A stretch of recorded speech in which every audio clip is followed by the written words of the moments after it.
我叫什么呀？你要到了时候我在去年了，我心里只是要你知道我龙高的路头我开龙高的看，Ấy thì lâu có lu Facebook cho nó. 我不过anh phải đi là Anh phải đi nó ở trong xe này. Ấy con rau cuối một thả đéo luôn câu nên lúc giờ nó sẽ nửa nó đi chả. Nó tên nó lo xí nó. Nó tên nó lo xí nó. thì nó cũng giật tao. Mà giờ nó lặn nó xí xí lo. Nó có cái cách chuyện đúng không? Chứ vừa đừng phỏng quá à.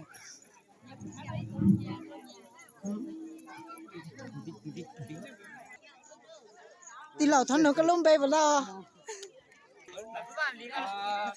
Chậu nó có hộp bê giò đây. Em thiệu. Làm thiện mò. Con đeo trà nó. Có nam bây giờ. Hai một.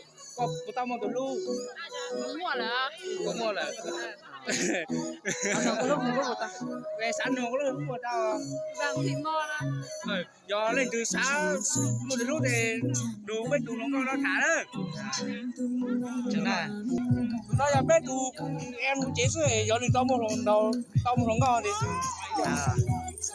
em có bên chả nó. Nó bé bằng nó. Sánh mua nó chi à? Sánh mua nha. Có sinh năm một chưa? 2011. Anh một sáng nồng có lúc Facebook của tao à? Lúc Facebook là cậu ấn nó. Đây trong xe. Tụi nó cha. Tụi nó giờ bên tù em đại hữu chế sẽ giá chưa? Sáng nồng có lúc bên của tao à? Lúc bên của nhà nó. Lúc bên của cha nó. Có sinh năm một chưa? 2009. Có của tao một đứa luôn. Mua là. Mua là sáng nồng có Facebook nhé. Lúc Facebook của ta trang thu đó. Mua cậu à? Mua từ lưu à? Mua từ lưu thế à? Ê, anh còn có gì nữa không? Anh hỏi em. Nữa. Em tên là Suzy Thanh Lâm à? Có sinh năm một chưa? 2010. Chỉ nói đi luôn à. Đã có thì con của tao một đứa nó. Anh à? Mua là thế à? Thì sáng nồng có Facebook của tao. Lúc Facebook là Suzy Thanh Lâm rồi. Để đúng xe bao coi đi. Nên nó phải nụ chiều cao hát kìa.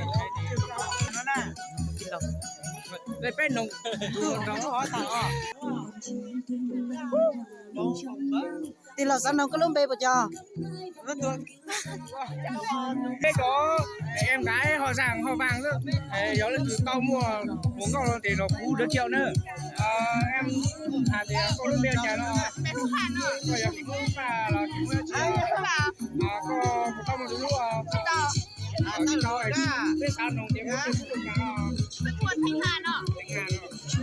Lê những chiếc bao coi nữa thì có sát thả các lần đầu luôn đi chào Sát các cụ ha. Thì còn bao tốn trọng.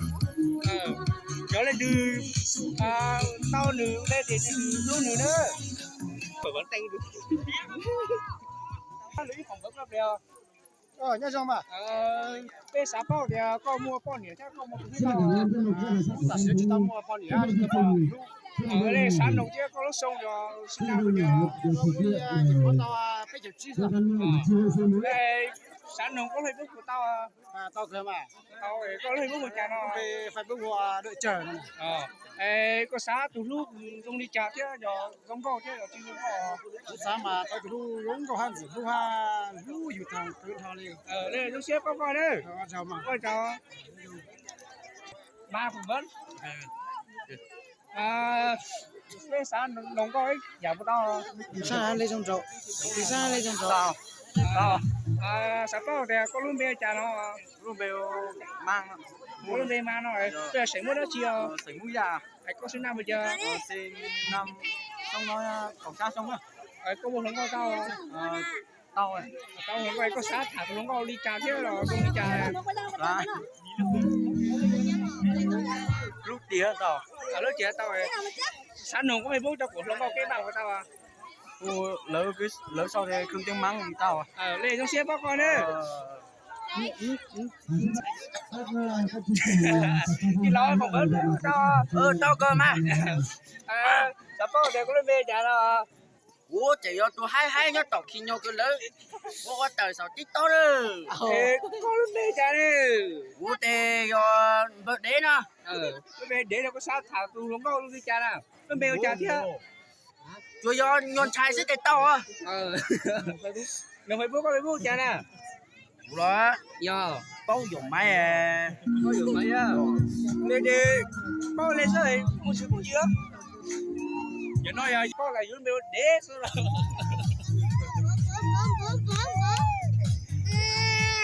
chị đấy mỏi nhá không bẩn tí đâu tôi hỏi là chị có người yêu chưa hay là có bồ chưa Chị chưa có người yêu mà cũng chưa có bồ. để cho em hỏi chị tên gì ạ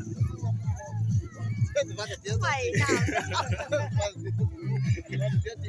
chị tên gì ạ rồi chị này cười quá thế thôi nhá tôi nhắc đâu không Chùa là. vâng Có mình dùng cú khổ lần chui.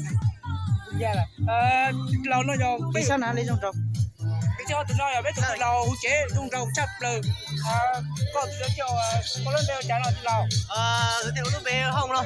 Ờ, Chỉ mỗi dao. sao được trong sáng tụ có phụ tao một tụi lúc Lúc mà chị tao mua đây đó. tao vừa này có xã thả tụi lúc trong đi trà thế rồi trong đi trà có kia nhưng mà đi kia Tụi lúc chị trong góc thì dù gì tao mà. để sân đường có phải lúc cho của lồng câu cái bạn tụi có Lúc phải bố học cuộc sống rồi đó. đây lúc xe đây lúc xe đây không có của tao mua tặng tao mua tặng tin nào nó có gì mà tao Tao đó.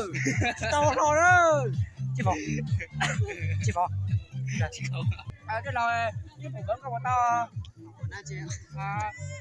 có lúc biểu trả nó nhớ trong số tiền lúc lúc bây giờ về nè có giờ xảy mốt đó chị sảy móng da có phụ tao một từ lúc chỉ tao mua con này đấy thì mình nhiều rồi có sáng một từ con này chứ xá cỡ bây giờ thế này mà hai cháu con này thì ó rồi mà lên từ lời ít xá lên sáng đồng có Facebook kia của cháu nó lúc bây bố về hùa rằng Asia này lên từ sáu con này do nó thế lên từ sáu giờ nhảy cho chứ sáng được giờ nhớ giờ mình làm nó thì cái bà giờ này nó thì tôi giờ đấy đây mà dù